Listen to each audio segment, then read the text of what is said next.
Hello and welcome to another edition of Close-Ups, Pittsburgh CLO's streaming interview show. I'm Mark Fleischer, your host for this hour, broadcasting you from my living room here in Pittsburgh, and we're about to have an hour of musical theater conversation. Each episode of Close-Ups invites you to come with us behind the scenes of Pittsburgh CLO as we talk to theater makers about not only their careers and projects, but the role of theater in our ever-changing world. And today promises to be a show that is much more than okay, because our three guests were part of CLO's 2019 production of Oklahoma. We'll talk about that special production as well as how they are all doing these days. Of course, it doesn't have to be just me asking the questions. If you want to be part of the conversation, if you have questions or thoughts to share, please feel free to use the comments section, and we will try to get to as many of your questions and comments as we can. And of course, as always, we'll end the show with a Throwback Thursday video. Close-Up streams live on Facebook and YouTube. You can also watch this episode and any of our past episodes by visiting the CLO Facebook page, YouTube channel, or the CLO website, pittsburghclo.org. And no matter how you catch our show, please like us, share us, make a comment, and tell your friends about us, or send me an email. I want to know what you think about the show and answer any of your CLO-related questions. So thanks for joining us, and enough of me. Let's get to our guests, three of them today. We're going to welcome first Matt Faucher, who was our judge. Matt, welcome to the show. Thank you for having me. Hey, how are you, sir? It's so good to see you. I'm well, and not to correct you, but it's Faucher. Faucher. Oh, I'm sorry. Or to mow. Oh, sorry. It's sorry a French ER verb.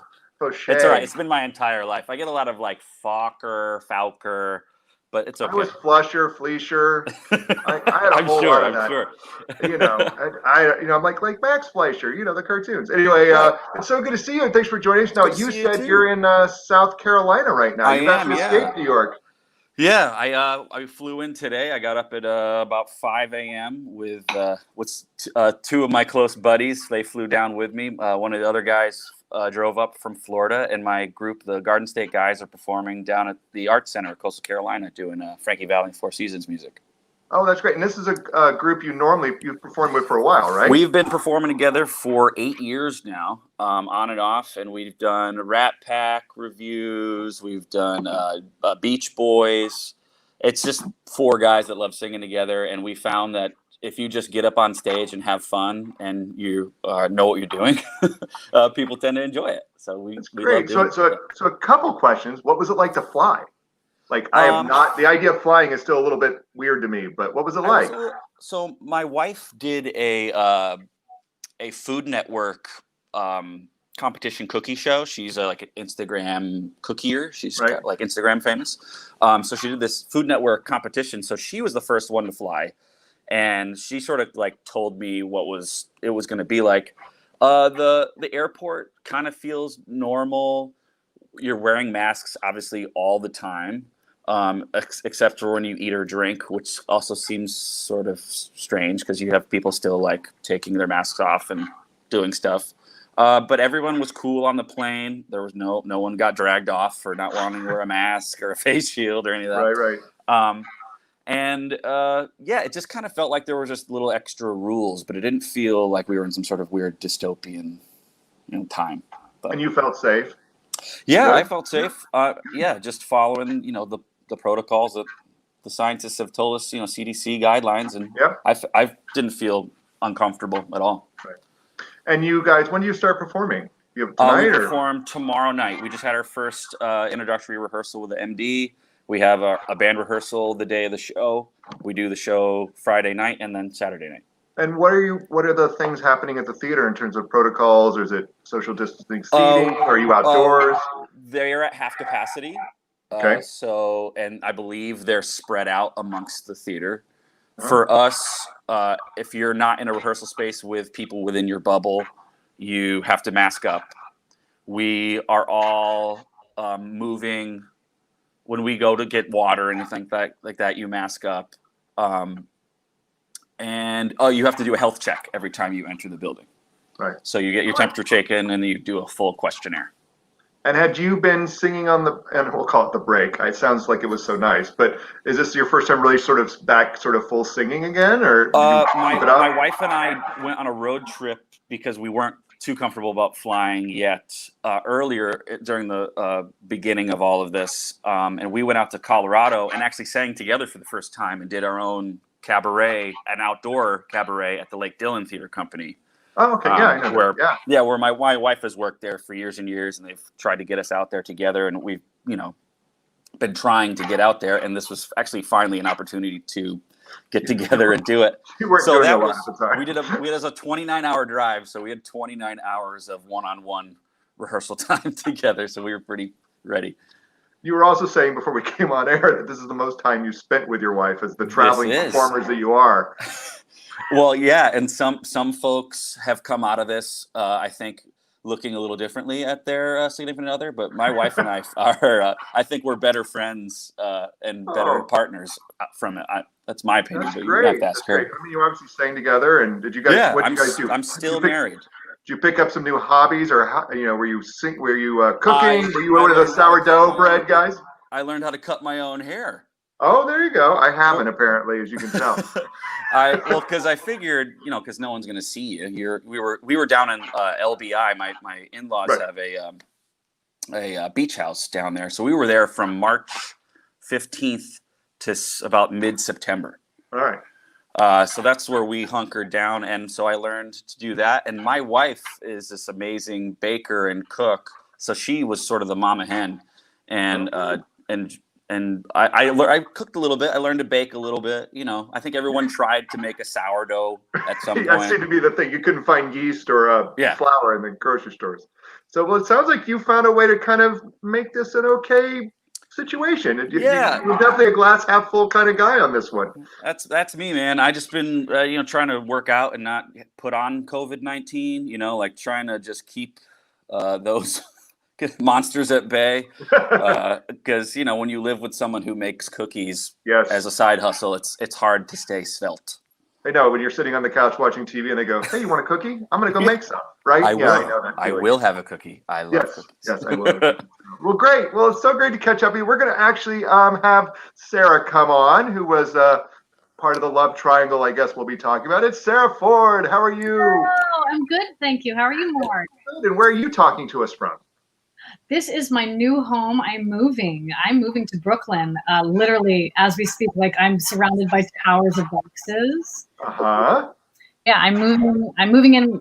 Me and my daughter are moving in with my boyfriend. Congratulations. Yeah, thank you. And in Fort Greene, and we have a backyard, and we have a basement, and we just built like a loft for her, like with a skylight. I mean, it's just it's adorable. It's very exciting.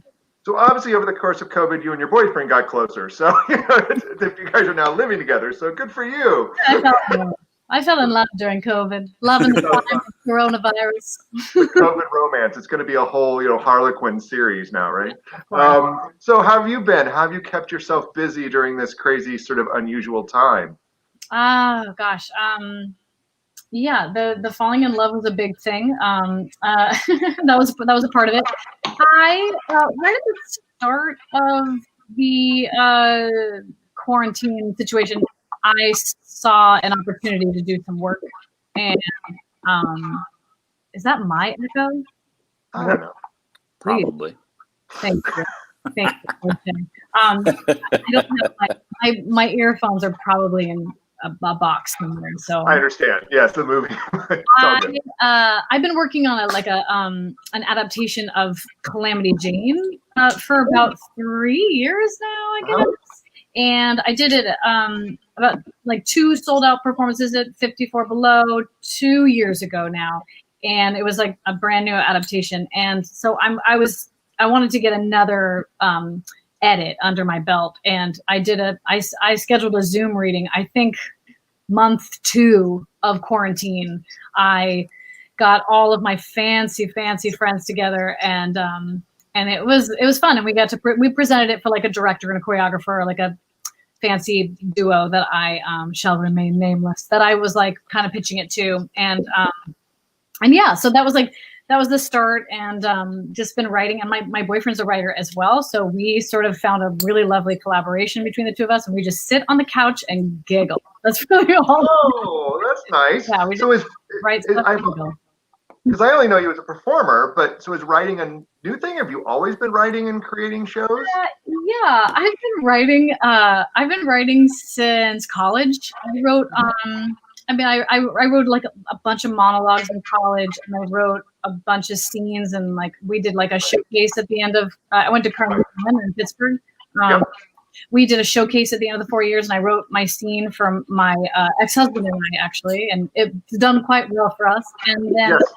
And then I just, my performing life kind of took off. So I didn't really have time to write. And I started to get back into it, I want to say like 5 years ago. Oh. And yeah, so that's me. That's you. No, I think it's great. Now, is Brooklyn a new experience for you? Is it different? Where were you before? Were you in Manhattan? Manhattan. Yeah, so you've moved to Brooklyn now from Manhattan. I see. Suburbanite. I always sort of saw myself in Brooklyn. So here I am. I love that for you. Thank you. It's good. Yeah, I was in Astoria for a bit, and then I did Manhattan and Washington Heights, to be exact. And how is New York holding up these days? I haven't talked to anyone in a while. How's it looking? It's still kicking. It's a little dicier, I would say. But not as many people on the streets. We're seeing that here a little bit too in Pittsburgh. Yeah. I mean, where I moved, this is Fort Greene. It's like a historic neighborhood, and so it's basically like a utopia of like diversity and happiness. Everyone wears a mask, and there's so many dogs and families. It's great. That's great. Yeah. Good. Enjoying it. Well, great. Well, let's bring in the third part of this trio, Mr. Nick Rodriguez. Hey, look who it is. The whole gang's back. How you doing, sir? I'm just like all smiles. This is making me so happy listening to hear what these guys are doing. It's just, I'm good. I'm great. Good to see you guys. Oh, look, Alan, your Cord Ellum is watching today. Cord. Yeah, it's Marshall. It's Marshall. It's the Marshall. So, Nick, how have you been keeping yourself? Now, you also said you've been busy and singing. And oh, look, we're walking through the house. We're on a move. I've had to get these headphones. This is madness. What have you been up to, Mr. Nick? How have you been? I've been good, man. I mean, yeah, I've been great is the word I would say. We have a house up in the Catskills in a town called Forestburg, New York. And right before the pandemic kind of hit the United States, I was actually working in Berlin and then flew to North Carolina. And we were right around like March 5th or 6th, I was in North Carolina after like 2 weeks in Berlin. And the news was just way different here than it was in Europe. So I think I got home on the 9th, right before Broadway. We saw a Broadway show on the 11th. And then the next morning, Broadway closed, the NBA closed, and we came up to our house in the Catskills and have pretty much been here ever since. And it's been lovely. You know, I haven't tried making sourdough yet, but I've made a lot of other things. And I found all the COVID-19 that Matt was keeping at bay. So thank you. Oh, you had it. You know, and it's been great. I mean, honestly, just finding the downtime, and I feel like for myself, you know, having the time to not pressure myself to do the next thing. You know, which I feel like, at least for me, I am very competitive with myself and always trying to push myself to do something. And whereas I love, like Sara loves writing, and that's something that she had the time for, I didn't really have that other thing driving me. And I also didn't feel the need to feel like, oh my God, I need to write the next novel, or I need to start writing these songs. I had about 36 hours of that, and I just like, you know what? Read that book that's been sitting on your nightstand for 9 months that you haven't got to. So it's been great, and you know, I've been keeping busy teaching. I've had a passion for teaching for the last 15 years, so I've been able to do that and try to figure out the Zoom thing. Then, Are you living on Zoom too? I think it's not as easy as you think, you know. So especially for us older folks. So please. But we kind of got up here. We live very close to one of the oldest summer stock theaters in New York. It's about a mile and a half down the road, called the Forestburg Playhouse. And the owners are really dear friends of ours, like some of our best friends. And once they found out they had to cancel their season, they were like, what are we going to do? And what they did was my partner and I helped produce an outdoor concert series that we were able to do socially distanced, where the singers were outside and everybody was in these lawn bubbles. And it was kind of one of the first things to happen in New York. And it was just so fun. So I was actually employed for about 12, 14 weeks working for a theater, but not as an actor. I did my show there, but more as like event planning and help making the thing work, and being able to see friends, that I hadn't seen, and help get them to get artists up here. Like Alice Ripley came up, and Kate Baldwin, and Kyle Taylor Parker, so many Morgan James. So it was just like a tiny slice of normalcy for those 12 to 14 weeks where we were having artists come in every weekend. Yeah. And like what Sara said earlier, that when she sings you're gonna cry. I absolutely cried my face off. But then the weeks after, like watching the audiences see the other performers and watching the other performers have that experience was just like the biggest gift in the world. So it's amazing how much I think I may have told the story on the show already, but we had a group of students perform this in September on an open air stage, our best students. And I was so moved to hear someone sing live and in person. Not that, I've been watching plenty of Zoom readings and, I watched the Hamilton like everybody, but something about being out there and sharing that space together. Yeah. So it's really cool that you found something, Nick, that kept you doing it. So are you now had the producer bug? Are you bitten? I don't know about that, but but maybe a little bit. For a while, I was the artistic director of an arts organization called the Broadway Dreams Foundation. And what I love the most about it, and I still teach with them, is being able to collaborate with other artists and like make things. I never fancied myself a director at all, but I love helping things flow and helping people find their potential, whether it's young students that are learning to sing, or a Broadway dancer that wants to choreograph for the first time. And Sara and I have worked on that together, and collaborated together. So and many other friends. So I like being on that side of the stage, but I have so much respect for actual directors and producers that I would never fancy myself to be one. But it's fun. It's fun to dabble. And how neat that you got some actors some work. I think that's been the thing for me, is like when we canceled the season, dealing with all those people, and because I think we canceled in April, we'd already pretty much been cast, but calling those people, and this, I've told this again, the young students at CMU that I was going to get their equity card, and I'm like, we're not doing the show, and the same thing at Point Park, and so that actually, and it's one of the things I like, giving actors work to be able to do what they do, not the other stuff. So it's neat that each of you have kind of found your niche and being able to sing again or write, to keep that creative juices, especially I think the time thing too, right? Because like you said, Nick, our lives before, like run to the audition, run to the next thing, get the New York pace. I'm professionally doing nothing myself. Are you? You're good? I am very good. Good. Maybe too good.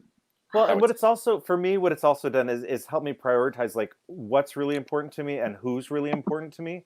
I don't want to speak for Matt and Sara, but I know towards the beginning, like March through May, June, when everybody was scrambling, it was doing a lot of benefits and a lot of things to help other people. And then once it turned a corner where the organizations that could said, okay, great, let me help these actors that we've had to lay off. So it's been really nice to see, the people that are doing the give and take with you. Yeah. So. Yeah, well, that's great. So let's talk a little about Oklahoma. So I know I know my research that two of you had done the shows and your roles before, Matt and Nick. Sara, had you done Oklahoma before? No, Right. never did it. No. No? No. I did not. I was brand new to it, and I came in and everybody was memerized, and I was like, Instant Laurey. I was like, yeah, add water. That's just CLO. That has nothing to do with them. Right. But, I had done Into the Woods before at CLO. Funny you should mention that. Sid, you want to show that picture? Uh-oh. Hey, let's see that. Mama. There she is with her limp wrists. What'd you call me? This. I love that. Beth was on one of my earlier shows, and she talked a lot about how much that show meant to her. It was a big time in her life. Yeah. And so I think how much that company meant to her. And then we had someone other talk about the baby, Twan Baker. Oh yeah. Famous. Famous baby. I took Juan to Kansas City rep, and we did Sunny in the Park with Juan. Yeah, it was a big deal. I mean, when I came into the Woods, I guess I knew Cinderella better than I did Laurey, but I remember everyone else being really prepared and like memorized, even if they hadn't done the show. And I don't know why that slipped from my brain, but when I came in this time, I was like, oh, I guess I should know my lines and know how the song goes. So I did a lot of homework that first week. You don't see anybody during that first week. So so you were coming at it fresh, but I am interested, Matt and Nick, as actors who are revisiting a role. What's it like to come back to something? It was only like 2 years for you, Matt, right? 17 you did it. And Nick, it wasn't that long before that either, if I remember the arena production, right? Yeah, I did it a couple times. I did it at Tuts in Atlanta, I think in like 2006, and then at Arena Stage in 2009 and 2010. So what's it like to come back? Do you find it as something new? I mean, obviously it's a new company, a new director, but what's it like to come back and revisit, especially these two guys who are such iconic characters in the American musical theater canon? I would say my experience because Judd was always a dream part for me. That is something that I always wanted to do as someone with a bass baritone voice. Like it's one of those roles. Right. So it was such the first time I got to do it, I had so much time to prepare and dig in and roll around in it. And we know the CLO process is so quick that I was so happy that I had basically all that homework. But really, my Judd or any Judd I would do from here on is so informed by these other two faces that we have right here. Like the energy that you get off of your counterparts form that human being because he is a product of that new environment. So instead of being like, this is my version and I'm going to bring this along with me, I had to remind myself of that even in the rehearsal process to keep your eyes open, be like, I may understand who this person is on a fundamental level, but the experience is new because there's new people, there's new variables involved. So that was sort of my experience. Yeah. Nick, what about you? Very similar.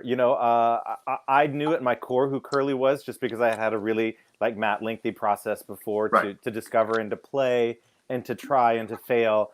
But then going to Pittsburgh, I also had the blessing of that these two guys that I'm working with were friends, and we were able to chat on the side anyway. So there was never that awkward feeling of like, oh, you've done this before. It's like, great, what do you want? What do you need? And I knew Matt had done it to Acclaim, and I knew that Sara was finding her way through it. So it was easy for me to say, well, what do you need?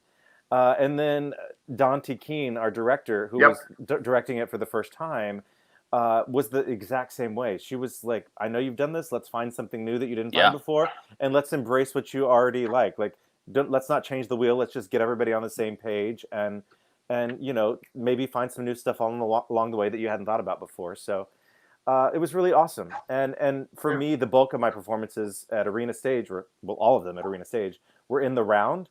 So there's no way you can say, well, on this line I cross here, because translating it to the CLO, it's proscenium. So it's going to be fresh no matter what. So and it's this is a, let's say, known love triangle, as it were, and that's and that, but still is for Judd, and it was funny because even watch you work, I remember, I mean, for those who've talked this before, it's 5 hours of tech, but somehow I remember being in the smokehouse scene. We were there for a while for some reason, like I somehow remember a blackout. It was anyway, while you were doing the scene, but watching the two of you even just work together to figure that out, because you hadn't been on the set, you'd been on tape, and to see how that place was going to inform you. Where do you hang things? Where are things at? Where does the knife go? And just, I mean, it's one of my favorite things to watch actors sort of figure things out, and how that works. So that was great. How is it about approaching Judd though, right? So he's not the guy we go, everybody wants to be Judd. I mean, you had the deep voice, but how do you approach the guy that is, let's just say, not well liked by the town? I mean, right. Well, I think your first duty to the character and the human being is to find out what makes him human and what makes him a part of the world that he lives in and how he is a product of that world. And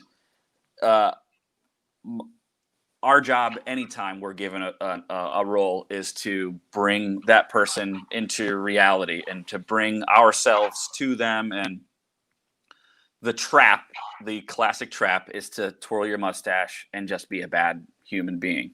But that's also the dullest thing to do as a performer. I would be completely dead inside. I can be a mean, scary guy, but I'm not going to enjoy that process.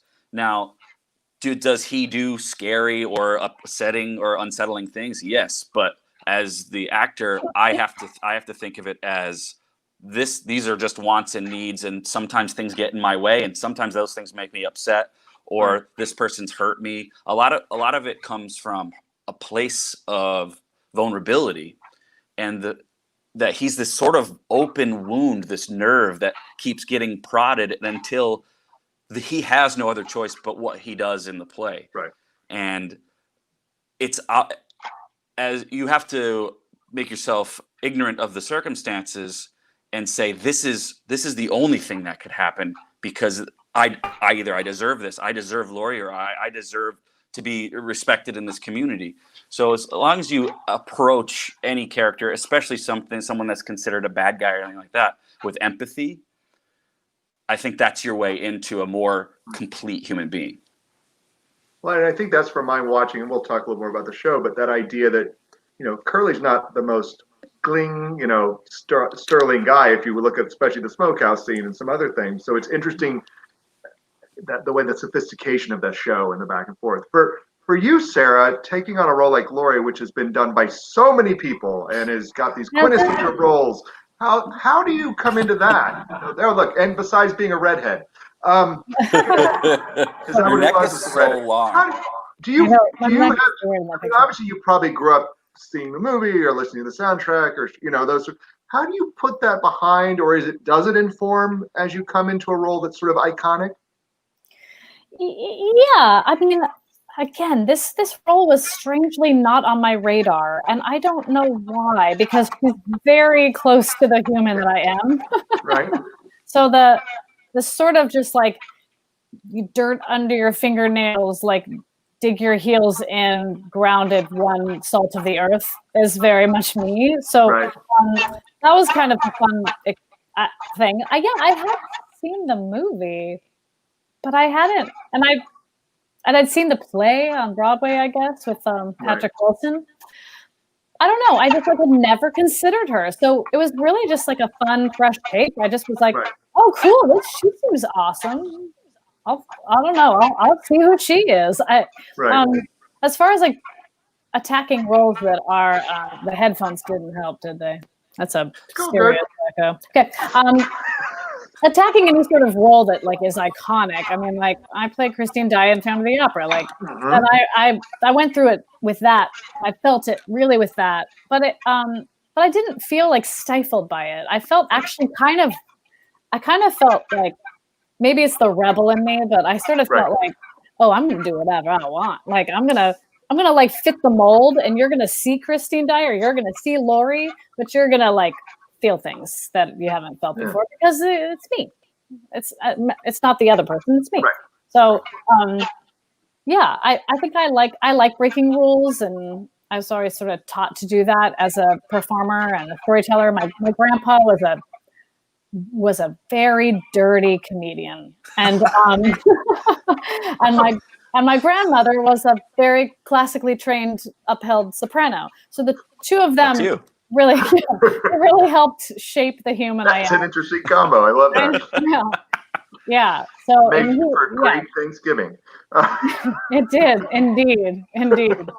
Yeah. Well, yeah, and you were talking about the iconic role. I think the other thing, and Nick referenced Dante, at least having worked with her before on other shows, I think it's also her approach, which is she treats it as a new show. Like it's sort of that idea that we're touching it for the first time, and I think that's what.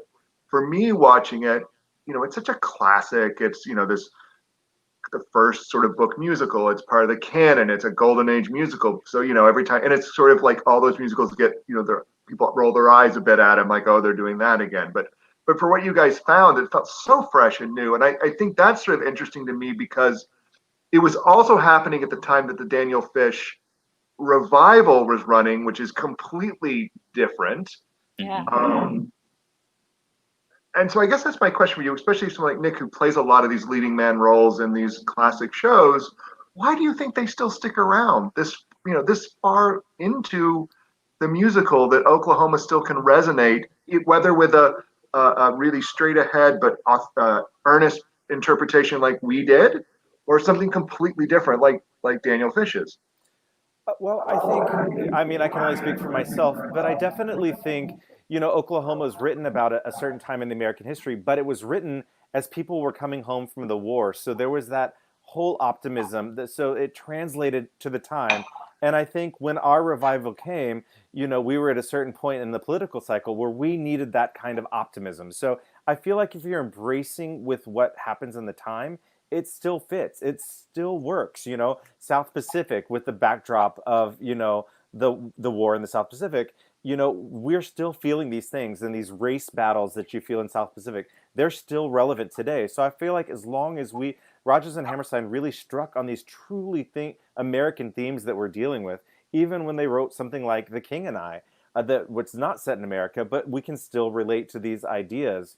And I think, even with Daniel Fish's interpretation, it may not have been for everyone, but he was still finding his way into the modern American narrative.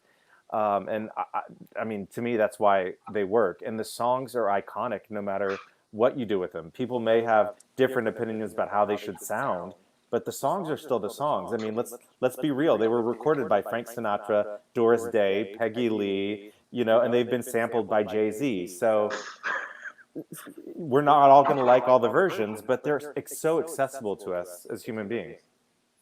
Yeah, those relationships are timeless, Right, and it's about a flawed America, which, which is kind of what we're experiencing right now. We're experiencing a great divide, and there was a divide then as well. And I think it's interesting to watch very flawed humans.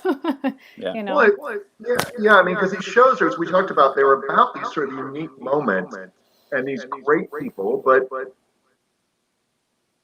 they were revolutionary for their era. Now they've kind of become this moment that's sort of we see them as golden age. But if I can speak on that, I feel like looking where we are, I think it's where people are turning back to as well when they need that kind of soul food.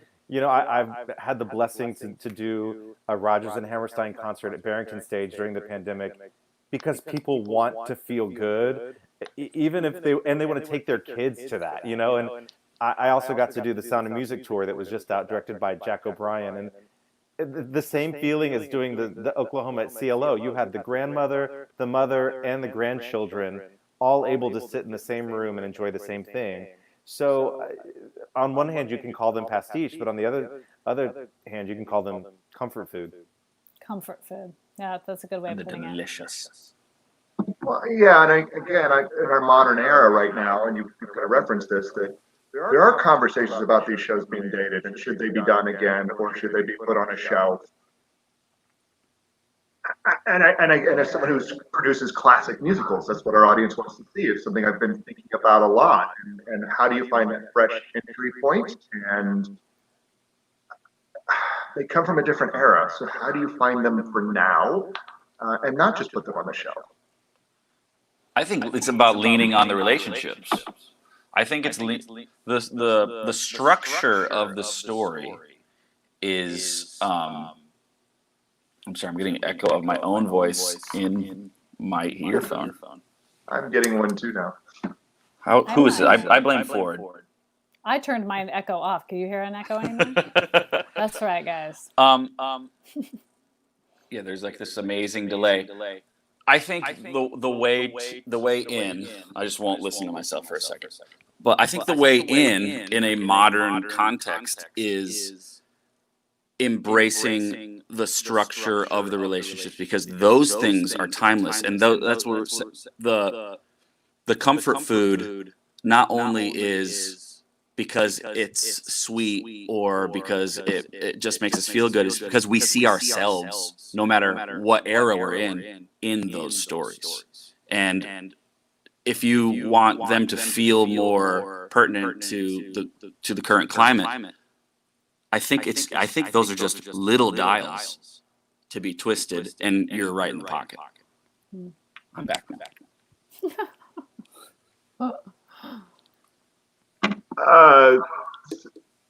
Because Nick, the production you did at Arena was also incredibly diverse in its casting, and that's been sort of the question has been, how can you, if it's that America, how can you diverse casting or things like that? And what was the response to that show in DC?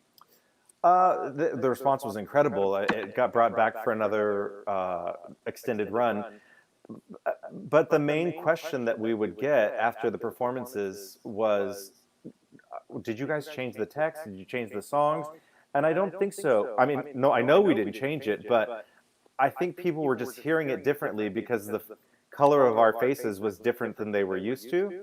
And it worked with this piece without being a gimmick or a tactic, because if you look at the history of Oklahoma at the time, it was one of the first places that black people and freed slaves could own property. It was one of the first territories that women could own property. So somebody like Eller, you don't have to justify her through a current lens. She could have owned that house in her own right, and then there was Indians, there was Asian people. So the territory actually did look a lot like America looked right now. We're just seeing it through used to seeing it through a whitewashed lens.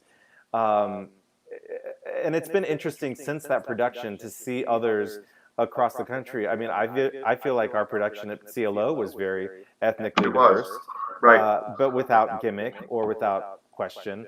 And there's been multiple productions, whether it's be Denver with an all-black cast or Seattle with a gender reverse cast. It's been interesting to see people embrace that. Mm-hmm. Yeah, I mean, I think you made that comment that it's sort of this American story, so putting different Americans in that story. When we did the production at Arena Stage in 2009, I was originally cast to play Judd because the director was interested in having a Native American ethnic Judd because of all the alcoholism in the territory. She thought it might embrace or add something to the character. And then throughout the audition process, I was there to read with other people. And she was like, I'm putting a square peg into a round hole. You are not a Judd. So I'd love to see your Judd. My curly journey began. But yeah, me too. I think we should switch off. Let's do it. Can we come I back? actually got to read with you in that audition. Yeah. That's when we first met. Yeah, I think so. Or was it Light in the Piazza? Oh, it might have been Light in the Piazza. It was like a year earlier. Yeah. But yeah. No, because you've actually, Nick, tackled so many of these classic roles as a leading man, as and that approach to be the person. I think it's really great that we've seen that. And also, you are obviously very comfortable in jeans and boots as a native Texan. Clearly, That's what it is. My Zoom outfit. But, no, it's been awesome. I mean, look, you can't deny that the music is incredible music, and it's great storytelling. And for me, coming from a classical music background, it was a kind of a gateway into musical theater. And I've just been blessed, So the canon is so amazing, and to get to grow into roles. So to start as a Lieutenant Cable and now be in the back, and it's been awesome because it informs the roles that you can play your whole life. So I'm incredibly grateful. Yeah, I'm looking forward to Aunt Eller. And we had such a great Aunt Eller. I love the strength that brought of those two women on the planes. Yeah. From that opening and sort of the stuff that they did. Someone who saw the Arena Stage. That's Wynn, who's our director of development. The Arena Stage production was incredible. Made me rethink a lot of things about the show. Cool. That was great. So let's talk singing now, because obviously you're doing the Jersey Boys thing now, as it were, the Frankie Valli stuff. Sorry, I can't say that right. Approaching these shows that are obviously from different era vocally, is that a different prep going in, or how you maintain the week? I mean, do you have a specific regimen? Are you gargling? Are you in silence when you're not at the theater? No alcohol a week? I mean, what does it mean to you as a performer to make that happen for 8 shows? I'll jump in. I always sort of like have like a 3-day period where I'm like, I can't sing this role. I'm like, it's just too much. I think I felt it just in the beginning of this, but it was a 3-day period, but because CLO is such a short little thing, it was like maybe one day where I was like, oh, I'm going to get tired. So I just like, there's always like a weird like switch that goes off in my head, and it's like, oh, okay, so back off here, push here, da, da, da, da, da, da, da, da, da, da. And you like sort of recalibrate, and you like look at the whole show, and you're like, all right, I can't do too much there, and I have to do this here. Blah, blah, blah, blah. So there's that as far as like just like sustaining and making sure that I can like get through the time and get through the show. It's not an epic sing for Laurey, I would say. It's more of an epic sing and a speak for Curly, I think. But as a vocalist, I actually I went home after we finished the production, and I worked on what's that song we sing? People Say We're in Love. I worked on that song with my voice teacher because I was having like a really hard time with this one. Da, da, da, da,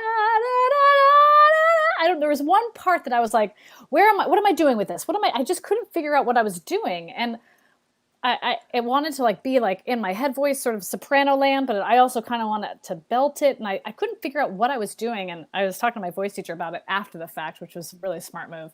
And he was like, how are you approaching the character? Like, are you digging in? Like, what are you wearing? And I was like, well, I'm me. Like, I'm basically being me. I'm wearing overalls and boots, and it's heaven. And I'm, I'm earthy and sarcastic and dry. And he was like, that's why you want to belt it, because you're wanting to come at it from like an earthier, from the ground. And it's interesting because it is written to, you could come up and over and just be in the soprano place forever, but that's not how my Laurey wanted to sound. And I didn't really register like, oh, I'm making a choice without knowing I'm making a choice. And if I had just like been like, oh, that's why I want to do it, I'm just gonna sort of scoot my way into this belt and call it a day, instead of like fighting it every time. I was like, well, no, I should be a soprano. I don't know what I'm doing. So that was kind of an interesting little vocal thing. That's it. I just want to point out before we move on to all the students watching that you've played Christine, you've done all these great roles, you were in Cats on Broadway, and she still goes to a teacher. Yes.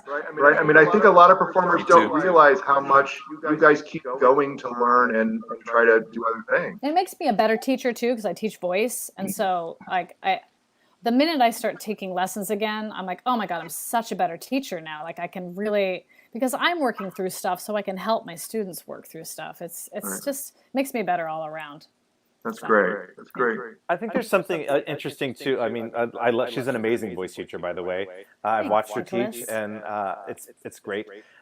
But to your question, Mark, about prep and the drinking and the whatever you do, it's interesting with something. It has to do with some about how we're built. It's not going to be the same for every human, So there's somebody like Ben Platt who's made to sing waving through a window, and it's built on his voice, and that's the type of voice that he has.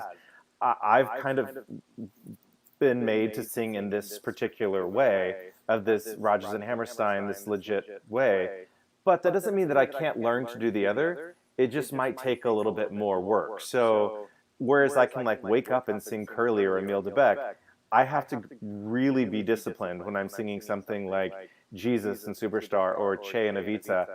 That's a regimen because it's not my natural sound. So it's still healthy and it's still, but I just have to take much more care of myself.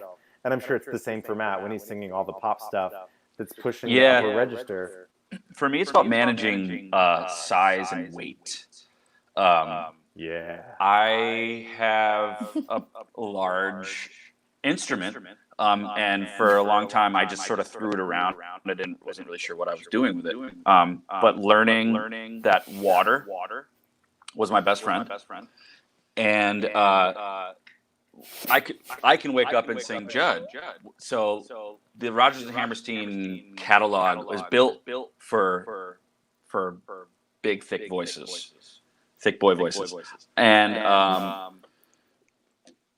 I would say that the main care is sleep, water, and then managing size, managing how much heft you give to whatever you're like the Frankie Valli stuff.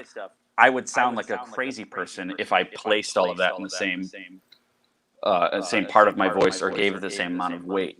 So it's just really more about reeling it in, and it's actually it's freeing to sing in a full legit, but it's also less work when you can like put a lid on it and just sort of ride on those chords. Yeah. Looks like we have a question. Is this a relative? This is my Aunt Linda.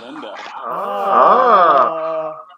Hi, Aunt Linda. What is the difference between Pittsburgh Jug and Goodspeed Jug? The amazing co-stars at Pittsburgh. Yeah, the co-stars. The co-stars. I mean, the production scale is on completely different places. right. Goodspeed is such like a small, beautiful, historic theater, but can only be produced on a certain scale, just for size constraints. Now, doing the show at PCLO, you have, I mean, every toy you could imagine. You have a real house on stage. You have, the smoke. I would say the only difference, smokehouse wise, is because Goodspeed was small, it felt nice and claustrophobic. It's hard to make the CLO feel claustrophobic. It's a big place. Not to take anything away from the scenic designers, but it's just a physically large space. I was scruffier. I was a lot dirtier and I don't mean like dirty, but like I was gross. I was a lot grosser in the Goodspeed production. I had, after our dress rehearsal, they yellowed all my teeth out.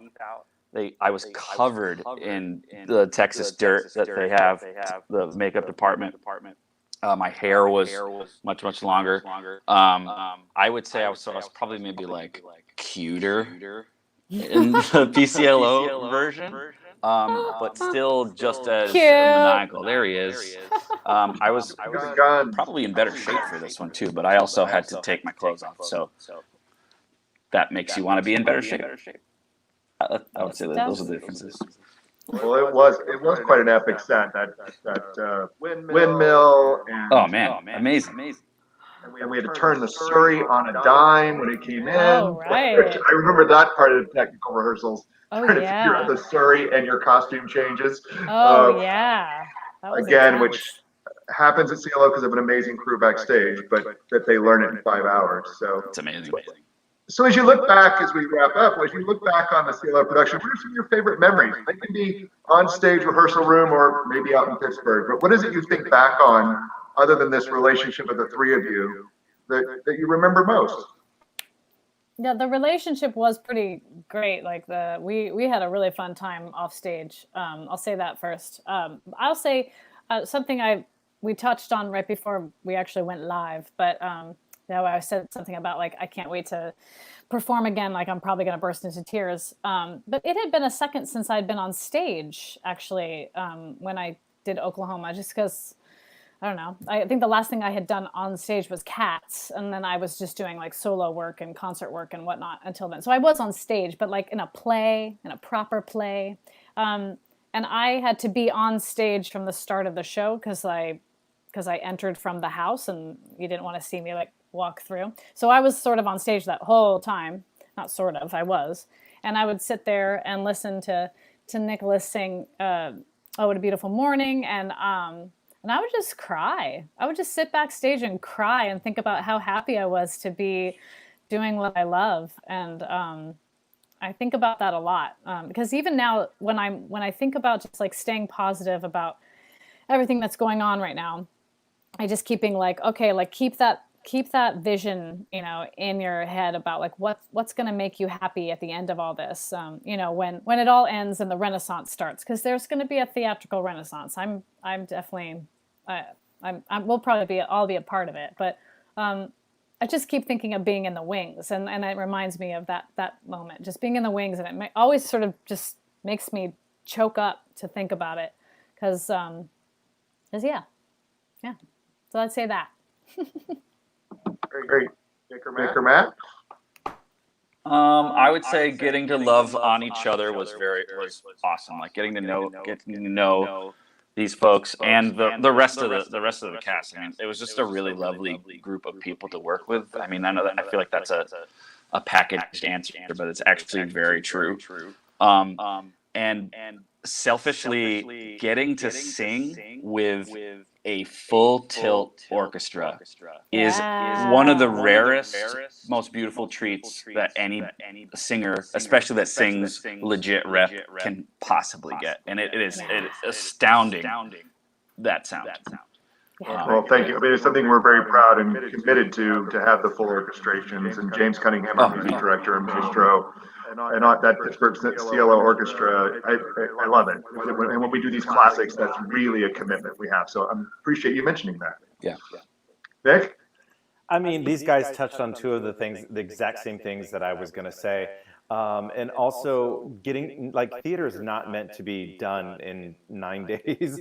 So to have these people and to have Ashley Blanchett and Curtis Holbrook and so many other Christopher Gurr to lean on, not only in the room, but out of the room.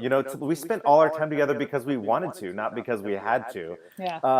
And not to mention all of the young people that were in the ensemble. Like, it was mind-blowing to watch them rehearse all day and then go do a show at night because those kids can dance. So they're so good.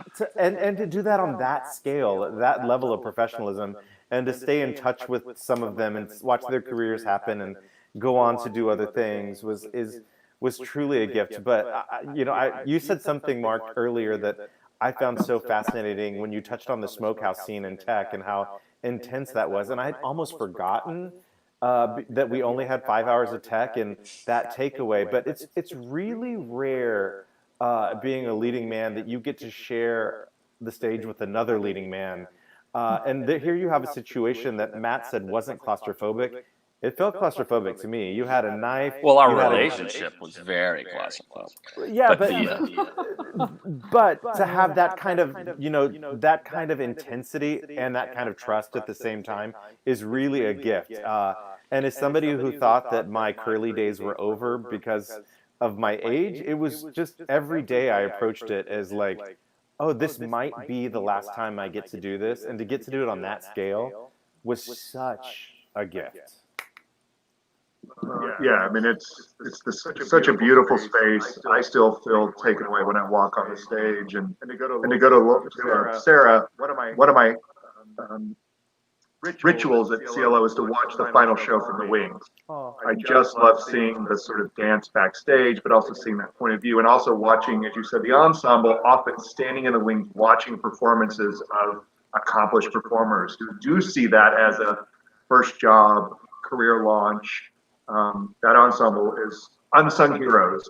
And I would also say shout out to Mark Esposito and the work in the ballet and what they were able to accomplish in big time so little time with those people. So, well, thank you for being with us today. It's so great to catch up. Yeah, this is really fun. I hope we get to have all three of you back at CLO, whether for a concert or a show. We'll come up with something to get you back. Another leading man for Nick, and use your big instrument, and another show. We can have you come back to your cats. Are you still dancing that role? I don't think I did it on Broadway. I think you have your Camelot trio right here. There you go. There you go. Thanks, Nicholas. So, and I can't wait till we're all back together in a room, and I can't wait to hear you all sing live, and I will go anywhere to do it. So good luck with the concert, Matt. Yeah, thank you. Down in South Carolina, and teaching and writing, and we'll all talk soon. So have a great day. Thank you guys for your time. Thanks for having us. Of course. Well, okay. That brings us to the end of our show. I so enjoy getting the chance to talk with our actors. As you hear, the speed of the performance and the getting ready for opening doesn't often give us the chance to bond like that until they're in the run. But we have such fascinating alumni and the careers they've had, and what they've done. So I hope you enjoyed hearing from Nick and Sara and Matt. And of course, we'll have other alumni coming on the show. And for our Throwback Thursday segment, I saw someone requesting some Oklahoma music. Of course, we are sharing excerpts from that incredible 2019 production of Oklahoma, directed by Dante Keene, choreographed by Mark Esposito, and Maestro James Cunningham as the music director. But first, I do want to thank our guests for being with us today, and a shout out to the behind-the-scenes dream team of Becca and Sid. Show your faces. Hey, look at that. Good to see you. Plus staff who creates these graphics. And our theme music was composed by Adam Overett. And now, here comes our CLO Throwback Thursday, Oklahoma. Until we meet again, I'm Mark Fleischer, hoping that during these challenging times, you're able to be close up with someone you love. Good night. Oh, what a beautiful morning. Oh, what a beautiful day. I got a beautiful feeling. Everything's going my way. I'm just a girl who can't say no. I'm in a terrible fix. I always say, come on, let's go. Just when I ought to say nix. When a person tries to kiss a girl, I know she ought to give his face a smack. But as soon as someone kisses me, some sort of wanna kiss him back.